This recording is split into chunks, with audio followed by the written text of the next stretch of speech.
Di ba tayo?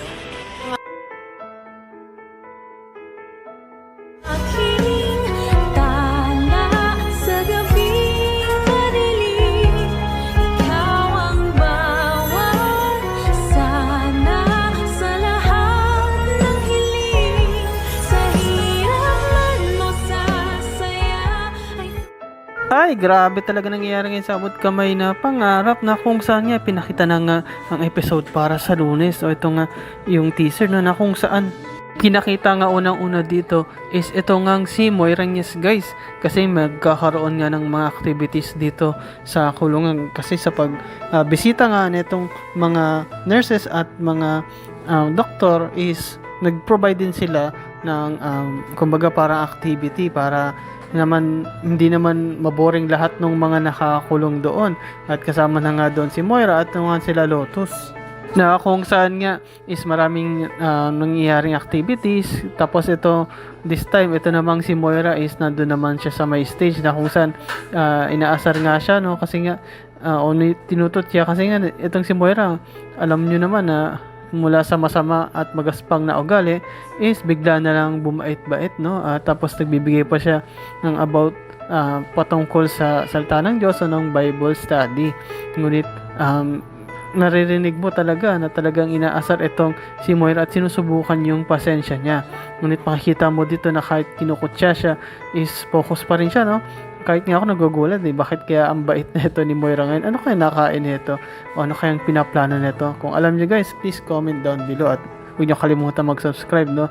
Pero yun nga guys, dito nga nag-speech nga na lang itong si Moira at sinabi nga niya na regarding dun sa mga ka-apex ko noon, na alam ko naman na kayo ay bad trip sa akin noon. Alam ko na hindi nyo gusto yung kagaspangan at mga pinagagawa ko noon na hindi magaganda at yung ugali ko na hindi rin maayos, at humihingi na ako ng tawad. And yes guys, itong si Moira nakakagulat kasi talagang humihingi siya ng tawad. Medical hindi mission lang, para nga doon sa mga kababaihan na nasa kulungan. Tila sincere nga siya dito at sinasabi niya ito sa harapan ng maraming tao at nakamike pa, na sabi nga niya na alam ko na karamihan sa inyo o halos lahat sa inyo nainis sa akin. Makita mo dito sa mukha ng mga nurses doon ano, na tila hindi sila kumbinsido sa sinasabi ni Moira. Pero ang titignan mo parang nakaawa din kasi nakakulong na nga yung tao tapos humingi na nga ng sorry tapos hindi mo pa papatawarin ano.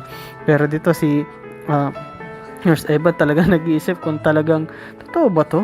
Totoo bang si Moira to? Ano kaya nakain nito no? Totoo kaya na nagbabago na siya? Nagpapakabait? Na baka nagbabait-baitan? No? Actually, nakikita ngayon nila at naririnig din no? Nila Lynette, nila Moira, ni Giselle, pero sila istila hindi naniniwala, lalo na itong si Giselle.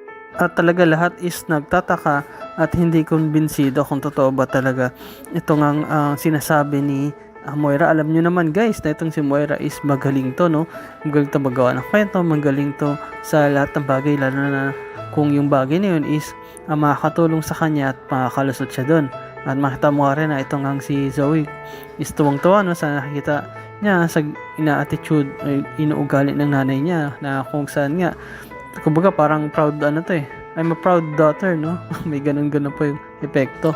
Kung saan talaga sinusupport niya talaga yung nanay niya, kasi like mother like daughter talaga yung dalawa na yan kumbaga kung ano yung inisip ng isa dapat ganun din sa kanila, at dapat kung tumahimik yung isa dapat tahimik talaga, kasi kung hindi mahuhuli sila sa mga kalokohan nila.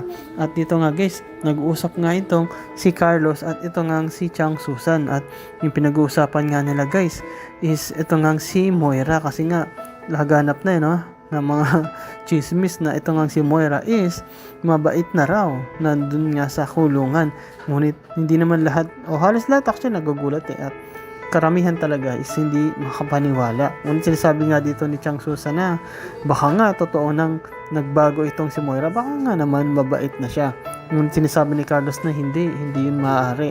Hindi dapat na nagsasama itong si Lynette at itong si Moira. Yes guys, may hugot dito si Carlos, kasi matandaan ninyo, galit ito kay Moira kasi itong si Moira pala ang nagpa-kidnap no dito nga kay Lynette, at muntik pa nga makidnap talaga si Lynette at masaktan dahil dito. Ngunit kumbaga parang na-blackmail lang itong si Carlos ni Moira na kung saan kung hindi siya tutulungan is pwede na siyang isabit sa kaso, kaya nagpipigil ang action itong si Carlos dito kay Moira. Hindi niya lang masabi ito kay Chang Susan kasi baka nga mabista pa, no? Kumbaga sila pa yung madamay pa talaga sa pagkakakulong, pero yun nga, wala talagang tiwala dito si Carlos. Kung sinasabi nga ni Chang Susan na hindi, kasi pwede naman talaga magbago ang isang tao, lalo na yung mga napupunta sa kulungan kahit gano'n yung kasama. Ngunit sinasabi nga mismo ni Carlos na hindi ako naniniwala. Bakit? Kasi si Moira is traitor yan. Yes guys, no? Talagang may laman yung at hugot yung sinasabi ni Carlos, which is totoo, no? Pwedeng ganun.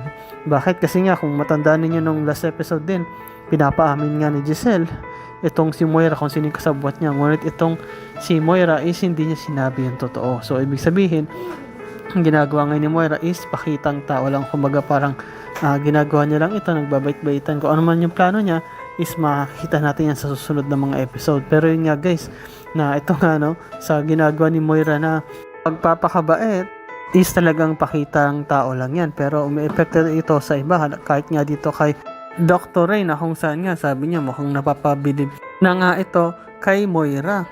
At actually parang naniniwala na nga rin siya pero kung isipin mo, no, ang bilis talagang mauto din ng mga to kasi kung isipin mo, ang laki talaga ng ginawang kasalanan neto ni Moira na kung saan kung sa'yo mangyari yun, di ko alam kung mapapatawad mo itong si Moira na tila dito lang sa maliit na speech na ginawa niya is tila gusto na siyang patawarin ng lahat, no?